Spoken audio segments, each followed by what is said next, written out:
So what I'm going to talk about tonight is what I found in doing my research for the book. And I found some surprising things. I certainly didn't end up thinking where I started thinking. And so let me try and take you on that journey. And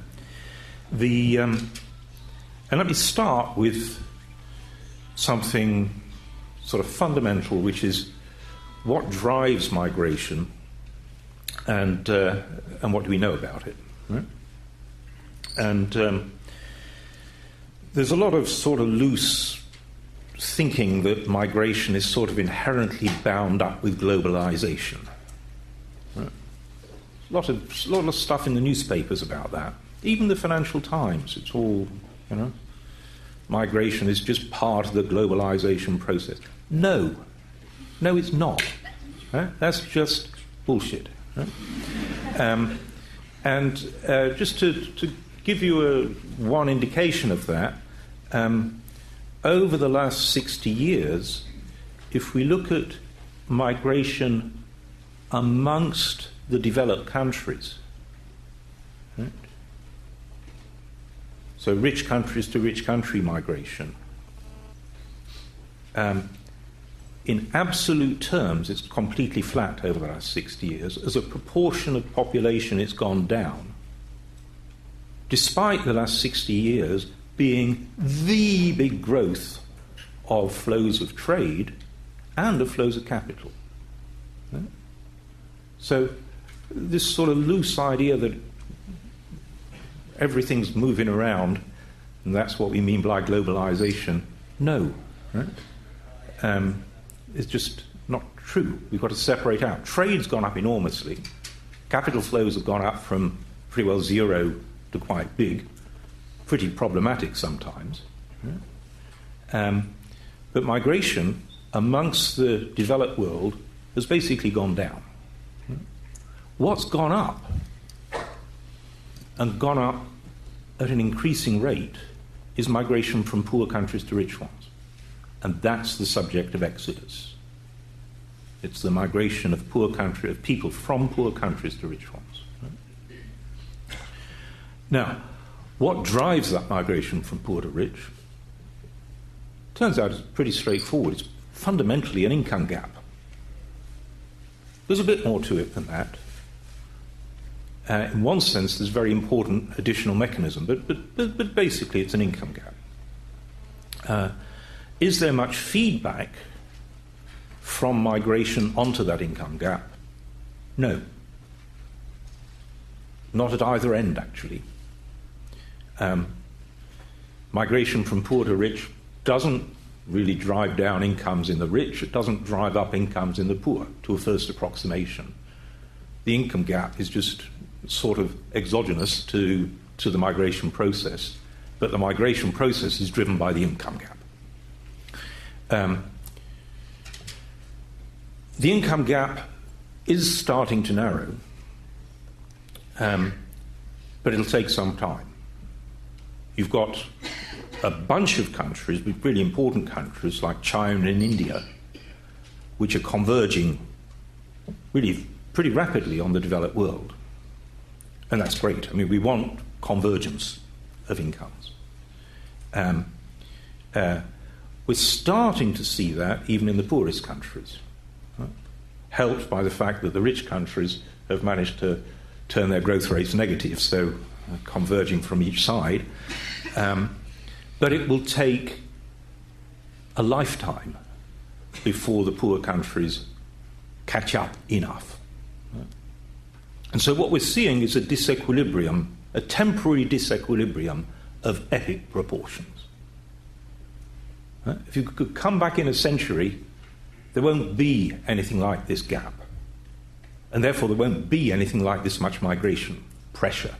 Right? So the whole process of migration is not something that's onwards and upwards with globalization.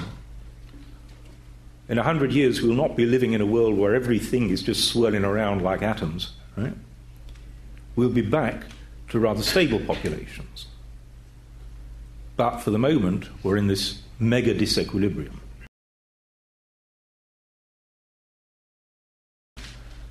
What's more, there are two powerful reasons why migration from poor to rich accelerates. The whole process only started about 60 years ago, because until then you got a long period when borders were closed. So if you go back to about 1950, very, very little poor to rich migration, very little over the previous half century. Basically, borders closed in 1914 and didn't reopen again until the 50s. So why does migration tend to accelerate? And there are the two fundamental reasons. The most important, let me go to the minor one first, actually, and then we'll come to the really important one. The minor one is that incomes in poor countries are rising. Now you might think, well, that should slow migration down. If the income gap is what's driving it, and the incomes in the poorest countries are rising, then that should slow migration down. No. Because migration, the act of migration, is an investment. And it's a pretty costly investment. And so the poorest people can't afford it. So disproportionately, the people who actually emigrate from poor countries to rich ones are not the poor, they're the middle income groups. Because it costs a lot of money to actually make that investment in emigration.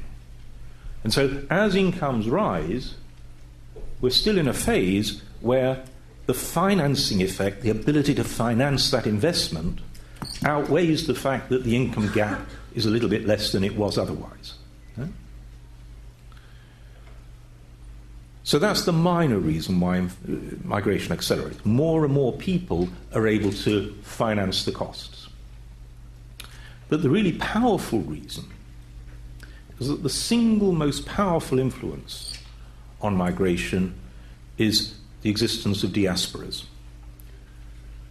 The accumulated stock of past migration. People who've stayed in touch with their country of origin. And the evidence on migration is that that is the most powerful influence. Why? Because the stock of the diaspora in the host country lowers the costs of migration in every sense. Information goes back, money goes back for the airline tickets or whatever. There's a welcoming environment in which the initial costs of immigration are covered. You've got somewhere to stay. So for all these reasons, as migration feeds the diaspora, so the diaspora starts to grow, that growing diaspora then accelerates migration. So that's the fundamental factor that you need to know about in poor to rich migration. It accelerates. It would be damped if the migration fed back on raising the incomes in poor countries, lowering incomes in rich countries. But those effects are absolutely trivial. So to a first approximation, the income gap stays the same, diasporas build up, and so migration rates accelerate. And if you look at the global evidence on migration from poor countries to rich ones, decade by decade, that has been the case. Decade by decade, migration from poor countries to rich ones has accelerated. So that's, as it were, the key building block. If it accelerates, let's take that as given, then it has one astounding implication, which is that, left to itself, the poorest countries are virtually going to empty. There's going to be an exodus of people from poor countries. And that raises the question, does it matter? Does it matter? Suppose that Ghana did the same as northern Cyprus.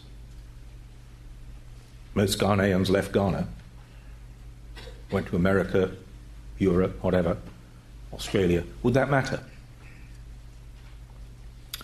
And that's really what the book's about, is would it matter?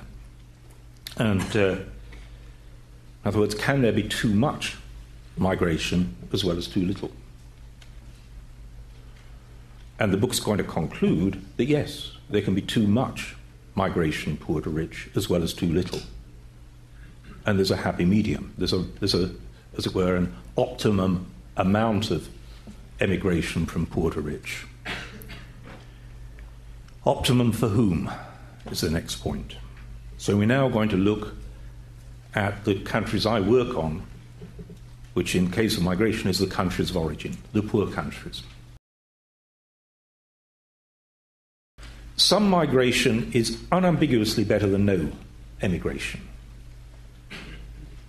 It provides this brain gain effect, and it provides remittances, and it provides the political and social feedbacks that promote change at home. But you can have too much emigration as well as too little. If you have too much, you're Haiti. You're stuck. Right? So there's a happy medium rate of emigration.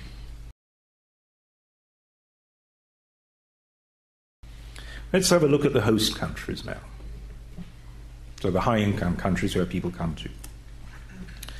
And back to that point about migration accelerating, and the implication of that for host countries that matters is not the one that everybody obsesses about.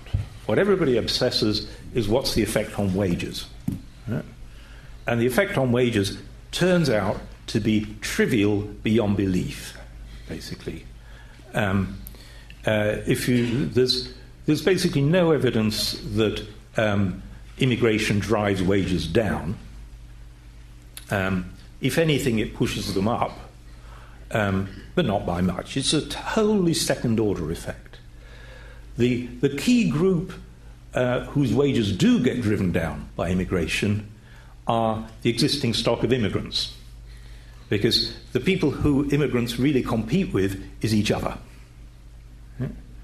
So if we were worrying about wages, the only group which should be opposing immigration is immigrants.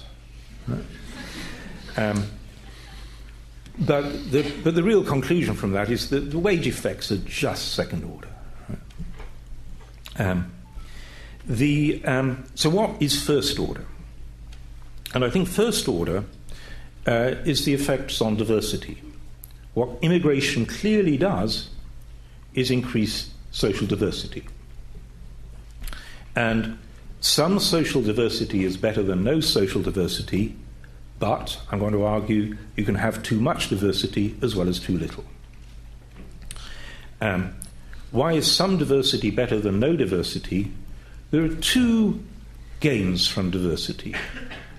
One is there's some evidence that diversity stimulates innovation. Not so surprising. If everybody's the same, there's a limit to the flow of new ideas.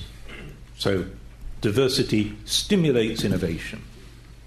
And then the other effect of diversity is variety. The more diversity, the more variety there is in consumption. So you've got two pluses. Both of those pluses from diversity are subject to diminishing returns. That is to say, as you keep on adding diversity, the gains keep going up, but the marginal gain gets smaller and smaller. And now what are the costs of rising diversity? Well, here, the 99% of the evidence is from poor countries, not from rich ones, from the countries I work on. And people like me who work on poor countries, an absolutely bog-standard result is that they've got too much social diversity. Diversity is a problem. And we've got very good micro-evidence and very good macro-evidence for that. The micro-evidence is just that you take people who are heterogeneous, and cooperation goes down. Right? Standard set of results that people find it harder to cooperate. The macro evidence, the most exciting macro evidence, came out just after I finished Exodus, which is the out of Africa hypothesis, which came out in the American Economic Review earlier this year, which is just looking at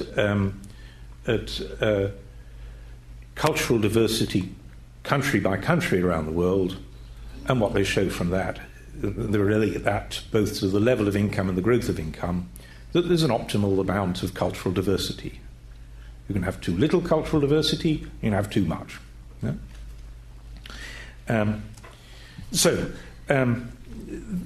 As I say, for people working on developing countries, that's not controversial. It's, when you look at it just from a lens of Britain, people get terribly uptight, that you're apparently saying, Britain has had too much diversity. That's not what I'm saying at all. Right? I'm not making any statements about the level of diversity in Britain. I'm saying that there is an optimum amount of diversity in any society. I can't say what the optimum amount of diversity is in Britain. What I can say is that all high-income societies, remember, are on that accelerator. And that accelerator is taking you to rising diversity. Yeah?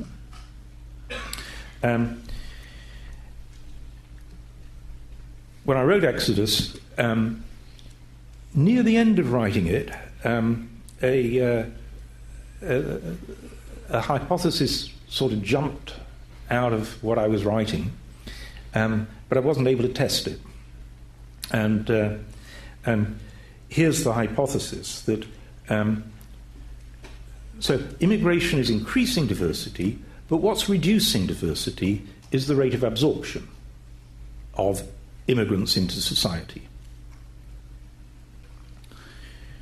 But that rate of absorption varies according to cultural distance. So the hypothesis I put into Exodus, I wasn't able to test it, was that the wider the cultural difference between the country of origin and the host country, the slower will be the rate of absorption. That seems fairly likely. But as slower the rate of absorption, then for any given rate of migration, the more rapidly would the diaspora build up.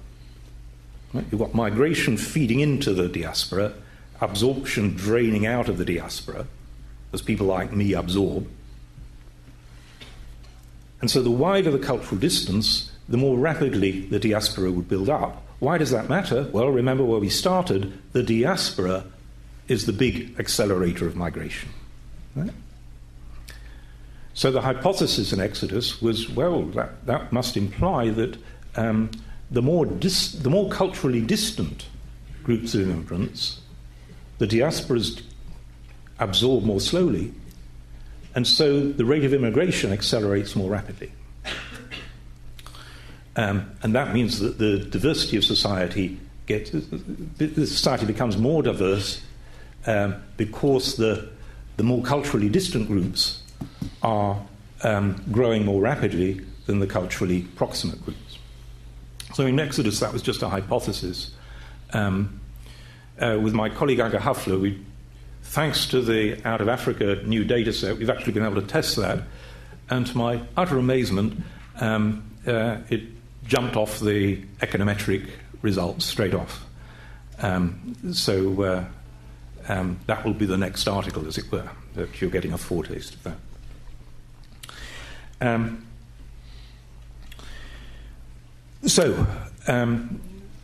That tells us that left to itself, uncontrolled migration will eventually take diversity to a level at which it is excessive. You move from Britain in 1950 was too undiverse. If we accelerate immigration, then at some stage in the future, all high-income societies become too diverse.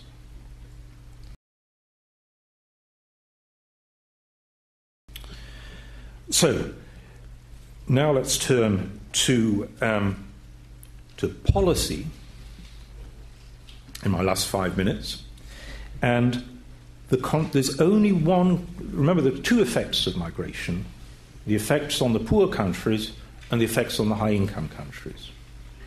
And both, you have qualitatively the same result. Some migration is better than no migration, but migration left to itself will accelerate to the point where you get too much migration. Too much migration for the countries of origin, they turn into Haiti. Too much migration for the host societies, they become too diverse. And what does the diversity do? It weakens trust, it weakens cooperation, it weakens generosity. Where is the control point? The control point is not in the policy armory of the poorest countries.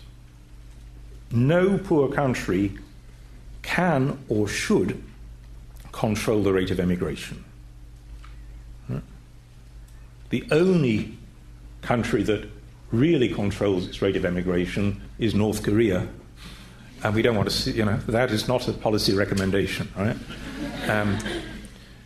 So the only control point for the rate of emigration from poor societies is the rate of immigration into rich ones.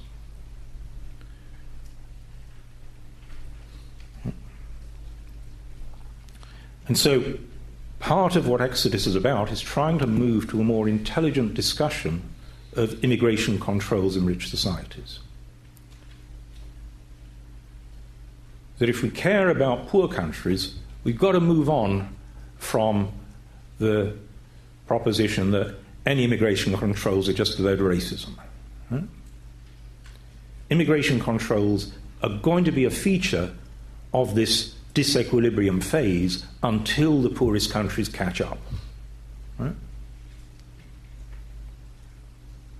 In 100 years, they won't be needed because the poorest countries will have caught up. That income gap will have narrowed sufficiently that the rates of migration flow will be manageable from the point of view of the poorer societies. But we've got a few decades in which immigration controls are going to be increasingly important, not diminishing importance. They're not a vestige, they're not an anachronism from the past. They're something that's going to be important in the future because of that acceleration point. So the issue is not, do we have immigration controls? Should we? Of course we should. The issue is, how should they be designed? And the tragedy of immigration policies in high-income countries is that they are disastrously misdesigned. They've been basically set by pressure from the tabloids rather than any sensible analysis. Because discussion of immigration controls has just degenerated into a shouting match about ethical values rather than looking at what actually makes sense. So I'll end with 4 errors in present migration policy, which applies to Britain but applies in varying degrees to all high-income countries. And the first one is that when high-income countries do immigration controls, the easiest component of immigration to control is students. That's what Britain's been doing, squeezing down the number of students. And yet, the clearest thing we know about the effect of emigration on poor countries is that student emigration is beneficial. And so, far from that being scaled down, that should be massively scaled up. Right? And so we need to redesign our immigration controls so that we don't meet some damn target by squeezing out the very people who are most beneficial to poor countries, which is students. So that's lesson 1. Lesson 2, or error 2, is at the moment Britain has an immigration target which is defined net. It's immigration minus emigration. So if 10 million Chinese came into Britain next year and 10 million Brits left, we'd have zero net migration. Right? We'd have had a massive increase in diversity, but we'd have met zero migration. Right? It's completely, so you get it, right? And I've nothing against Chinese, right? But 10 million of them would certainly change Britain. So we need to just get clear that the fundamentally why high-income countries should be concerned about migration is partly the impact on the poorest countries, where, as I said, the key thing is students. But the other is some sense about how much diversity they want. And you should, all high-income societies need some discussion of how much diversity is sensible. Once you've got some sense of diversity, the amount of diversity you want that's sensible, then the next issue is, well, how much migration do you need depends upon how rapidly your immigrants absorb. And that depends upon a load of policies around cultural absorption. And again, there's no right answer to that, but you choose some level of diversity, you choose some policies towards cultural absorption, and that then, once you've got those two numbers, then the rate of immigration which sustains that level of diversity just drops out. We've done none of that.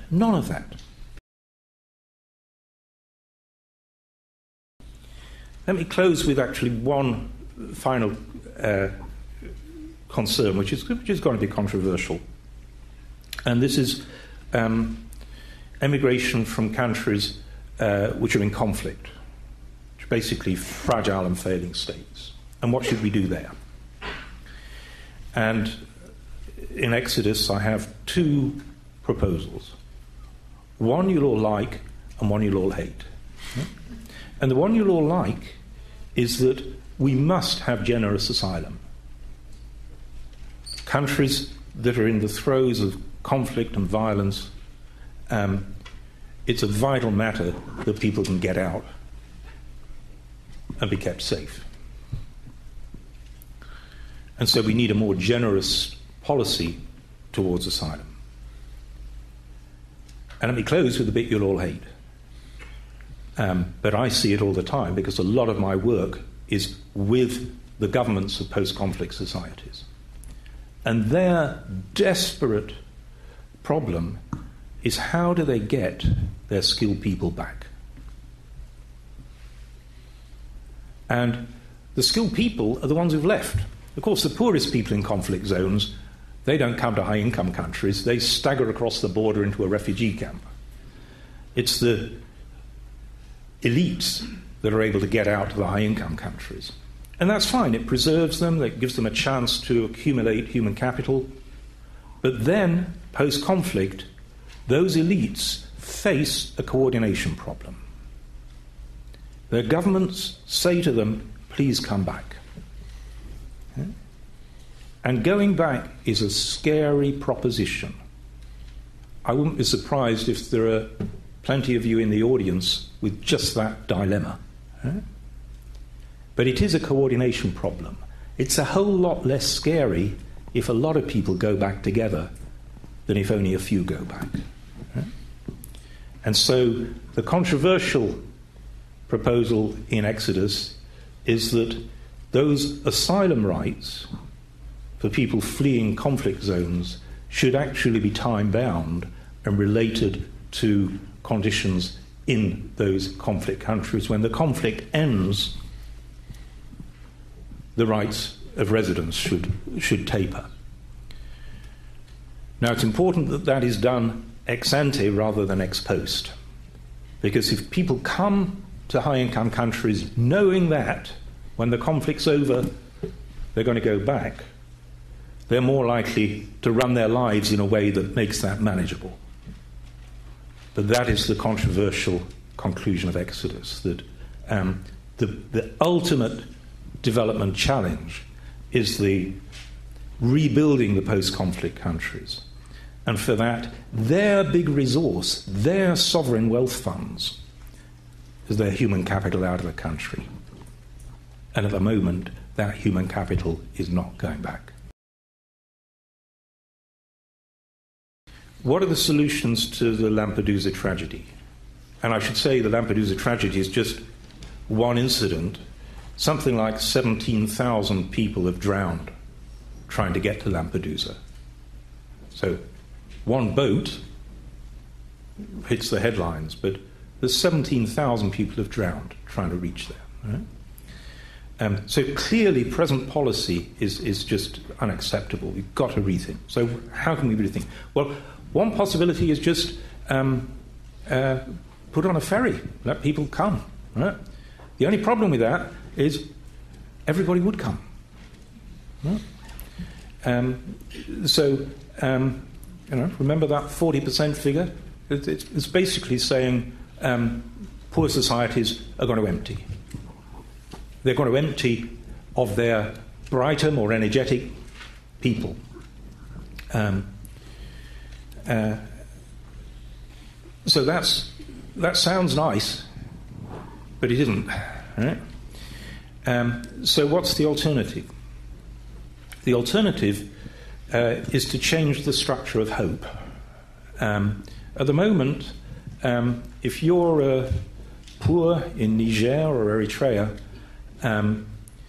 your prospect of hope is get across the Sahara and then pay a load of cash to a Tunisian crook, which tells you that it's the middle income groups that are basically going to be doing that. And then you risk your life, you play Russian roulette, 17,000 of you drown, you make it to a Lampedusa beach and you put your toe on it, and then all of a sudden Europe showers you with things called human rights. And that's why you do it. And the Italian authorities say, oh God, we need, for every illegal immigrant, we need 2 lawyers in order to send them back. So just tell them there's no jobs in Italy, head north, right? And so there is a realistic chance, if you can get your toe on a beach in Lampedusa, that you end up in Germany. Right? And it's that structure which is luring people to their deaths. Right? So how do we change that? We can change it at each end. We've got to provide better opportunities for people who stay in Niger and Eritrea, opportunities to get to Europe. And above all, since a lot of the migrants are young, that means big expansions in students in Europe. You know, you stay in Eritrea, you stay in Niger, you can take part in an annual lottery for funded studentships in Europe. Yeah? But if you go across the Sahara, you pay your money to a Tunisian crook, you risk your life on a boat, and you end up on a beach in Lampedusa, that doesn't improve your chances at all. You go back. Right? That's the tough bit. Whilst ever you improve your chances by getting your toe on that Lampedusa beach, that is what's luring people to their deaths. And so it sounds like human rights, but it's actually a giant inhuman wrong. Right? 17,000 people are drowned because of that structure, that crazy structure of opportunity. But that's tough.